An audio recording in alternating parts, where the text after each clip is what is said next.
Welcome to Created to Be Me. I want to explain the wording in the next video that we have this episode, because the wording, as I talk to Julie, and I think you'll enjoy the conversation about the Enneagram, mainly the prison Enneagram, is that we were talking about wired to be me. And you know, as Christine and Cassandra and I started the new podcast and the new series, we were thinking, you know what? It needs to be not wired to be me, but created to be me. And that goes more along with the Ephesians 2:10. So enjoy this, but we didn't want to confuse you as you watch it.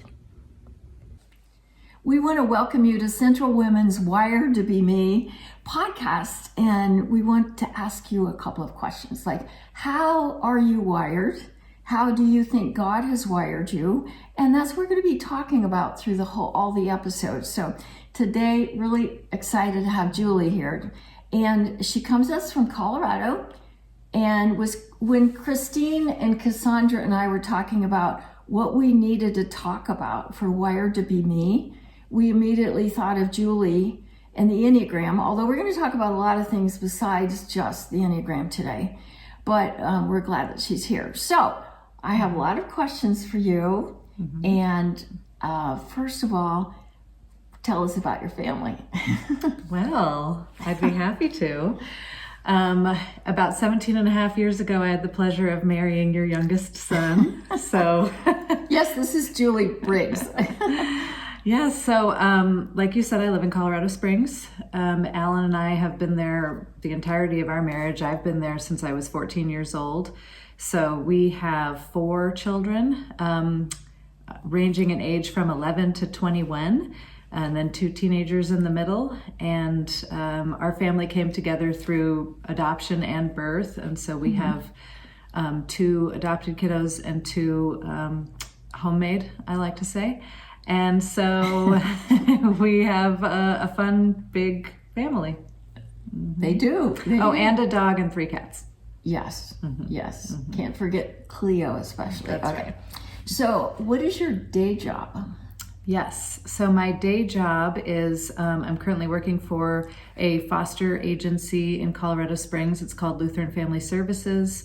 I've been on staff for a little over 4 years and working as the program director for the last 1.5 years. So we have some smaller programs, but the majority of what we do is foster care for both domestic kiddos inside of our county, and then we also do foster care for unaccompanied refugee children as well. So you have a big job. She wears lots of hats, lots of hats. Yeah. And besides your day job and your family, you have this passion that goes way back, another passion. Yes. And what is that other passion? Yes. So many, many years ago, when I was probably just 18 years old, I became acquainted with somebody who would become a dear friend, who had spent a lot of his life in prison. And so we developed a friendship for over 20 years while he was incarcerated, and then he's now out and living a beautiful life. But it really gave me a heart for, as I sought to understand this person, it really gave me a heart for just understanding anyone who really felt misunderstood or not gotten. I also, at the last few years of my life, started leaning into learning more about the Enneagram, which is just a tool, right? There's lots of different tools that we can use to understand ourselves or each other. And we're going to talk about a lot of different tools during these episodes, but we want to zero in on the Enneagram. And Julie, go ahead. Yeah. So I started learning about the Enneagram probably in 2017.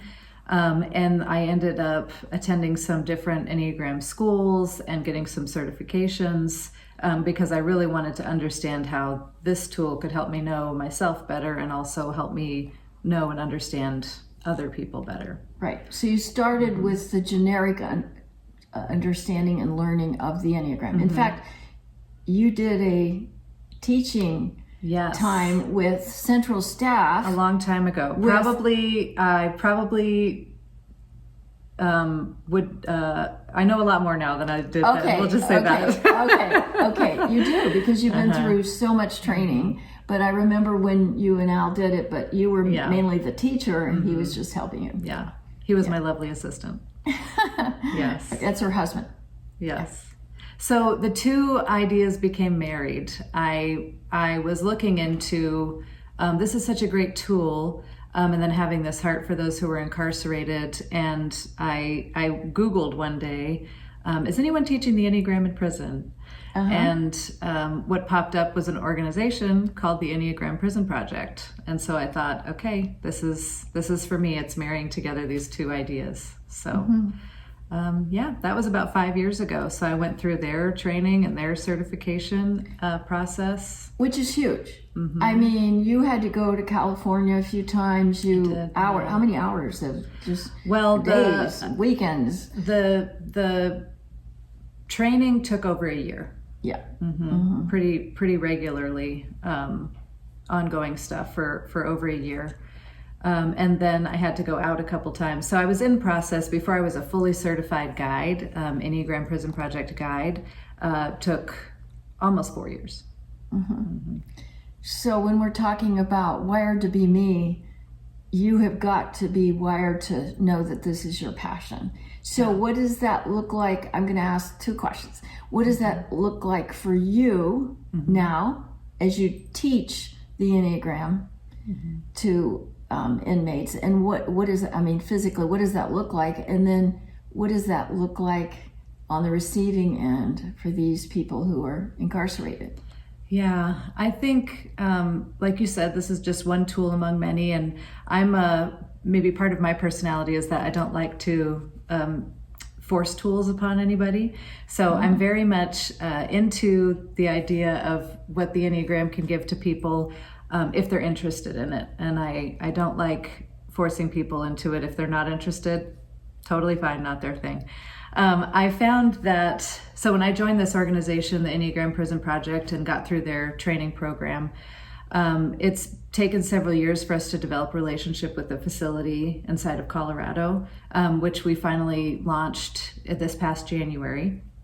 So me and one other gal meet at a prison in Canyon City, which is about an hour away from my house, every Monday. It's going to be Monday afternoons. We did a class in the spring, and now we're starting another class next week. In person? Yes, we go into the facility. So that's a whole nother thing, is we had to get our clearances and all of that to be able to be regular teachers and facilitators to run a program at the prison. Yeah. Of course. So our program runs about 8 or 9 weeks. We have a beautiful curriculum that was put together by the organization that we go off of. And while we're using the Enneagram, the base of the curriculum is, first we're understanding our attachment, and we're understanding trauma, and we're understanding addiction, and we're layering these things on top of each other. And then with that base, we layer personality on top of it. And the way that it just opens up all of our eyes and hearts to thinking like, oh, like this makes so much sense. Like this is why I think the way I think, and I do the things that I do, right? It's just really peeling back the layers. And I think the biggest gift that I've seen it bring to people inside is that they start to learn, oh, you know what? Maybe there's nothing wrong with me. Maybe I did this and this and this because of, these other things. And that is where real healing starts, right? Real healing it starts at our core of like, I am a beautiful, whole, and worthy being that deserves to be free of all of these things that I hang on to that are not serving me. So that helps listeners personally as they understand the Enneagram. And then I would think that those who are incarcerated, wow. Yeah, that's very, very powerful. Because it's deep. It forces you to get to the root of things. I would think so many have been incarcerated for so many years, and they lose touch or maybe never were in touch with their value, their worth, how they were made, how they were wired. And wow, now I can do this because I know I'm good in this area, or is that right? Yeah. I mean, so often I think we highlight, our brains are kind of trained on the negative, right? We catch the things that we feel like we're not good at, or why do I always do that? Or why do I always say that? And when we can kind of reframe and realize, you know what, those things pop up inside of you because they're trying to protect you, right? Or because they did serve you when you're a kid, and maybe they're just not serving you anymore as an adult, right? But there's purpose and intention behind all the ways that we are. And it's just about kind of learning how to steer and guide those things and see which things do I still need, what behaviors are still benefiting me, and which ones can I say, thank you for how you served me, and I don't need you anymore. Wow. Can you think of an instance where you just know of someone who, like, their aha moment, like, wow, this is, like, I have worth, I can do this. Yeah, I mean, we saw that a lot in our last class. We had a man who said at the graduation, we had the warden come in for Oh, wait a minute. Graduation. We'll go back to that. I love that. Okay, go ahead. He had, so the warden came in to listen to the men getting their certificates at the end of the course. And one guy who was an Enneagram type 8, and some may or may not know, about that type. The boss. Yeah, he paused the whole ceremony, and he looked at the warden and he said, I need you to know that I've been incarcerated for over 20 years, and I've taken every single program that this prison has ever offered me, and this is different, and this is by far the best one I've ever taken. Because he said, I understand some things about myself now. Wow. And I'm able to release some things now. Wow. And that was pretty powerful. Yeah. Wired to be me. That keeps you coming back. That keeps you coming back. Oh, wow. Wow. I mean, there's a lot of time you put in, a lot of time from your work and the family, and yeah. So graduation, let's go back to that. Yeah. That's cool. Yeah, it's very cool. What we ask of the students is, because there has to be buy-in, so they have to choose to be a part of the class. They can't be, voluntold or signed up for it. Voluntold, So I like that. They have to choose to be a part of the class because we're asking them to do some deep inner work.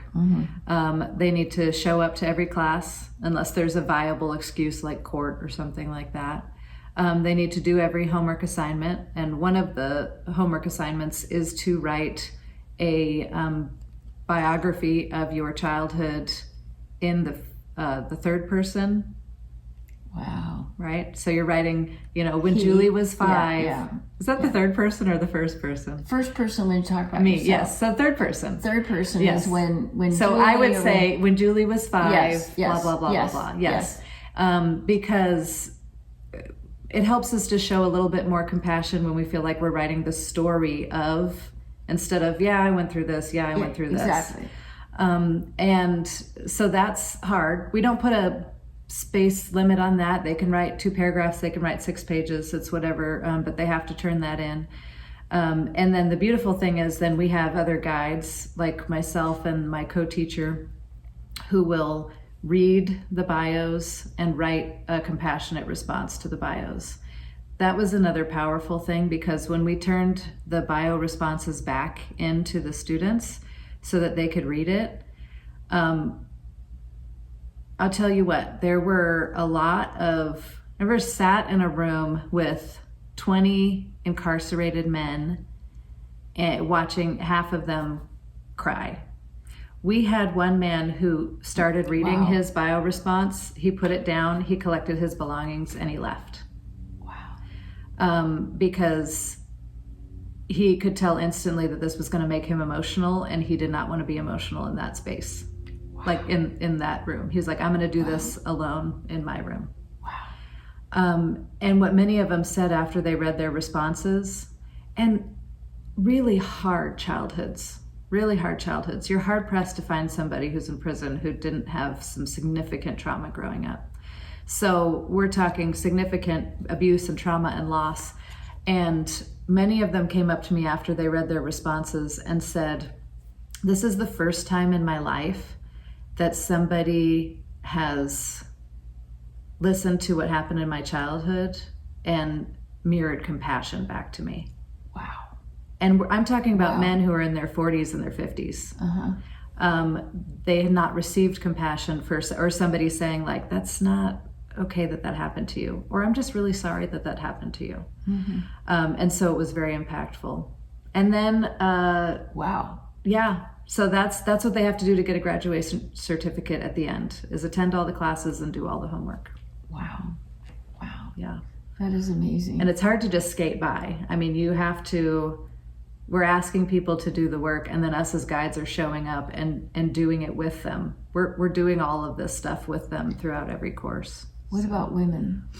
Yes, women. Absolutely. I mean, same. Our listeners are Central Women and more. For us, it was just the luck of the draw. That's the facility that we got into, was a men's facility. We would absolutely love to be in a women's facility as well. And we do have some partners who are working in a women's facility in, trying to remember the state, I want to say Minnesota. And the stories that we hear from them are beautiful. And a lot of that too is centering around their journey as daughters and also their journey as mothers. And it's been, it's hard, but super beautiful work. So do you have teachers that have been certified there, or do you Zoom too? No, we have, the goal is in person. Yes. Because it's so much more impactful in person. Yes. We were able to do some virtual during COVID, but everyone is in person. So wherever the guide is, they try to get in that state. So we have guides in California, in Colorado, in Minnesota, and scattered Chicago, scattered around the country. Wow. So one last question is, okay, we can't all be in prisons like you do, and that's amazing. But what can we get out of this for, I know this is how God wired you. What can we do with the Enneagram? How can you encourage everyone to, I mean, you've kind of said it, but kind of recapping it maybe. I think it's about,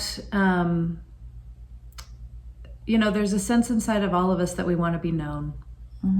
And I think we want to be known by God. We want to be really known by ourselves. We want to be known by our community and our closest people. We don't need to be known by everybody, but we need to be known by somebody, right? Yeah. So I've used the Enneagram to get to know myself better.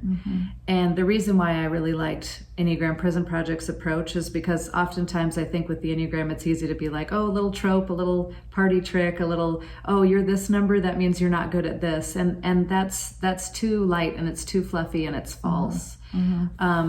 This tool really can be used to help people fall in love with themselves, and that's how it should be taught. If you're teaching the Enneagram well, then anybody in the room after every single type is going to go, oh, wow, what a great type.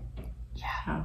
And so because they understand how God has made them, wired to be. And there's so much intentionality behind it. Like, oh, I'm this way for a reason, and it's a good reason. Yes. So I'd say whatever tools can help people get to that point is a beautiful thing. And the Enneagram is one. Yeah. So. It's the one that fell in my lap for me to use, and I'm very grateful for it. You can see why I love this woman. So it was great that you came, and all the way from Colorado. That's right. So I want to end by just thanking you for listening, and maybe sharing this with other women who perhaps want to try different tools to understand how God has wired them to be. And I want to read Ephesians 2:10, because it states this: for we are God's handiwork, created in Christ to do God's work. And so, I want to remind you that you are God's masterpiece, and that we were created for a purpose.